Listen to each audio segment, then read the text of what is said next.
কিরে বেলাল, এটা কেমন জুলুম? কতদিন হলো তোমার কণ্ঠের আজান শুনি না। বেলাল রে, তোর কি মন চায় না আমি নবীর জিয়ারতে আসতে? বেলাল আয়, আমি নবীর জিয়ারতে আয় রে বেলাল আয়, কতদিন হলো তোমার কণ্ঠের আজান শুনি না।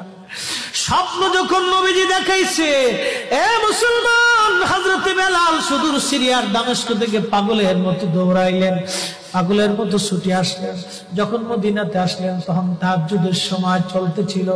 তাহাজ্জুদের সময় চলার সময় হযরত বেলাল রাদিয়াল্লাহু আনহু কাঠের জালি দিয়ে তখন রওজা শরীফ ঘিরে রাখা ছিল। ওই জালির পাশে বসে বসে জালির সঙ্গে মাথা ঠেকাইয়া নবীর পাগল বসে বসে গুনগুন গুনগুন করে কাঁদে আর বলে, হুজুর আপনি আসতে বলেছিলেন, গোলাম এসে হাজির হয়েছে। নবী গো, আজান দিতে বলেছেন, আমি আজান দিলে আপনি আগে নামাজে আসতেন, এখন আজান দিলে কি নবী আপনি নামাজে আসবেন? হুজুর এখন আজান দিলে কি আপনি নবী নামাজে আসবেন? নতুন মুয়াজ্জিন আসছে আজান দেওয়ার জন্য, এসে দেখে নবীর মুয়াজ্জিন বেলাল কাঁদে।